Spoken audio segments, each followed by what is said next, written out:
लेकिन इसमें बहुजन समाज पार्टी जो है वो सबसे ईमानदार और छविदार पार्टी है। उसको लोग है जो कि जगह जगह पर लाइक कर रहे हैं और हो सकता है कि आने वाले दिन में 25 के चुनाव में बहुजन समाज पार्टी को लोग है जो कि बेस्ट हो सकता है कि मुख्यमंत्री भी इसी का बन सकते हैं। सत्ता में आने का कारण है कि बहुत सारे लोग जो हैं सामंतवादी पूंजीपति लोग जो हैं इसको बिखेर देते हैं, टुकड़े में बिखेर देते हैं और हमारा समाज जो उतना शिक्षित नहीं है कि वो अपने वोट का अधिकार को समझ पाए।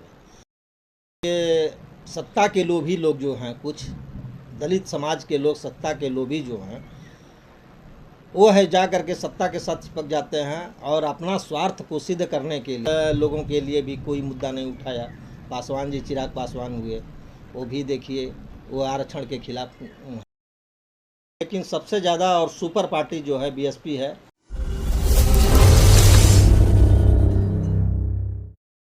एवं जय भी 2025 का जो चुनाव है वो बड़ा संगीन भी होगा, रंगीन भी होगा, दोनों बात है। 2025 का जो चुनाव होगा बिहार में वो लग रहा है कि जनता का मूवमेंट के हिसाब पर कोई नेक पार्टी को ही बेस प्लेंट बनाएंगे लोग। अब देखिए क्या होता है आगे चल करके। लेकिन इसमें बहुजन समाज पार्टी जो है वो सबसे ईमानदार और छविदार पार्टी है।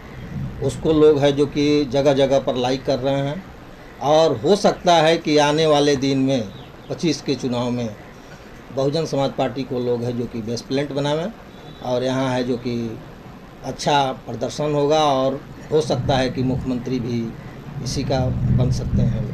बहुजन समाज पार्टी को कैसे दर्जा दे सकते हैं अच्छे पार्टी का?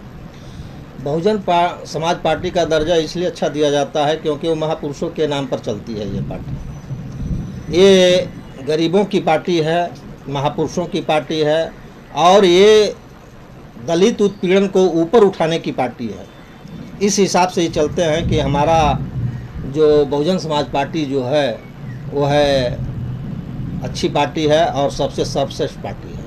सत्ता में क्यों नहीं आता है बहुजन समाज पार्टी? सत्ता में आने का कारण है कि बहुत सारे लोग जो हैं सामंतवादी पूंजीपति लोग जो हैं इसको बिखेर देते हैं, टुकड़े में बिखेर देते हैं और हमारा समाज जो उतना शिक्षित नहीं है कि वो अपने वोट का अधिकार को समझ पाए। इसलिए हमारी पार्टी का जनाधार जो होता है वो कम हो जाता है। बिहार में दलितों को कहने वाले नेता बहुत हैं, लेकिन दलितों का मुद्दा उठाने वाले बहुत कम मिलते हैं। ऐसा क्यों? क्या कीजिएगा, ये सत्ता के लोभी लोग जो हैं, कुछ दलित समाज के लोग सत्ता के लोभी जो हैं वो है जा करके सत्ता के साथ चिपक जाते हैं और अपना स्वार्थ को सिद्ध करने के लिए वो दलितों का मुद्दा उठाने के जगह पर वो है जो कि चुप रहते हैं।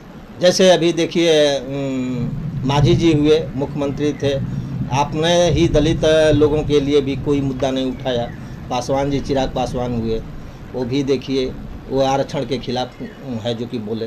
तो सत्ता के लोभ में अपने आप को समाहित कर करके ये लोग है जो कि अपने समाज को भूल जाते हैं और उसका पक्ष में लोग है जो कि जब जब चुनाव आता है तब तब गरीब वंचित शोषित का लोग हमदर्दी बढ़ता है, इसके बाद वो लोग भूल जाते हैं। इस पे क्या कहना चाहेंगे? कारण यही है कि नहीं ये पूंजीपतियों की पार्टी है और पूंजीपतियों के साथ में जितने भी छोटे छोटे लोग हैं वो सट जाते हैं अपने लोभ लालच के चलते, अपनी सत्ता को बरकरार रखने के लिए। इसके चलते है जो कि वो छूट जाते हैं लोग। क्या बिहार में परिवर्तन होगा या नहीं? परिवर्तन एकदम निश्चित होगा। इस बार परिवर्तन होना चाहिए और होगा भी, ये जरूरी है। बिहार में दर्जनों पार्टी है, उस पर आप किसको समर्थन करना चाहते हैं? बिहार में दर्जनों पार्टी तो जरूर है, लेकिन सबसे ज़्यादा और सुपर पार्टी जो है बीएसपी है और हम लोग इसी को सपोर्ट करना चाहेंगे। बिहार में जिस तरह से लगातार मर्डर हत्या जैसा घटना आ रही है, अब देख रहे होंगे तस्वीरों में, तो इस पर क्या कहेंगे आप, जो एनडीए सरकार चल रही है इस वक्त? देखिए, एनडीए सरकार कभी भी दलित उत्पीड़ित लोगों के साथ नहीं रहती है, वो पूंजीपतियों के साथ रहती है। इसलिए आए दिन गरीबों पर अत्याचार होगा, मारे जाएंगे, कुछ लोग पानी पीने में मारे जाएंगे, घोड़ी पर चढ़ने में मारे जाएंगे। तो ये होगा ही, क्योंकि वो पूंजीपतियों की सरकार है और पूंजीपति अपना ताकत को बरकरार रखना चाहता है, इसलिए दलितों पर अत्याचार होगा, क्योंकि दलितों का मनोबल को गिराने के लिए यही एक रास्ता है। एक और वीडियो वायरल हो रहा है सर, जिस तरह से लालू यादव के चरणों में बाबा साहब का मूर्ति स्टैचू को मतलब दिया जा रहा है फोटो, तो क्या लग रहा है कि बाबा साहब से बढ़ के हैं क्या लालू यादव? देखिए, अब तो लोग ऐसे अपने आप को लोग है जो कि प्रस्तुतित करना चाहते हैं कि इसको क्या कहा जाए, समाज में सबसे भद्दी चीज़ है ये। बाबा साहब सर्वोपरि हैं, लालू यादव उसके मुख्य अंग हैं, लेकिन उनके सामने हम लोग देखा कि तस्वीर पैर के सामने रखा गया। हम लोग बहुत इस पर है जो कि बहुत टिप्पा टिप्पणी करते हैं कि ऐसा नहीं होना चाहिए, और बाबा साहेब हैं, और जो बेटा बाबा साहेब हैं, और लालू यादव एक सत्ताधारी हैं, लेकिन बाबा साहेब जो हैं विश्वव्यापी हैं, ज्ञान का सबसे बड़ा भंडार है। इसलिए लालू यादव ने जो ये काम किया है वो बहुत गलत किया है और बहुत ही घृणात्मक काम किया है। कैसे दलित अति पिछड़ों का एक कैसे नेता हो सकते हैं? वो बोलते हैं कि हम नेता हैं। दलित पिछड़े का नेता नहीं है। दलित और पिछड़े का नेता होते तो दलितों को, चाहे ओबीसी हुआ सारे लोग को है जो कि लेके चलते, लेकिन ये दलितों की पार्टी नहीं है, ये एक वर्चस्व की पार्टी है, एक जाति की पार्टी है, ये जातीयता की पार्टी है। इसलिए इसको उस आधार पर नहीं आंका जा सकता कि ये दलितों के मसीहा हैं। बिहार में कांग्रेस का कोई जनाधार नहीं है, फिर भी गठबंधन राजद के द्वारा कर लिया जाता है, लेकिन बहन जी के साथ क्यों नहीं होता है? राजद के साथ इसलिए गठबंधन राजद कर रहा है क्योंकि राजद के पास भी उतना जनाधार नहीं है।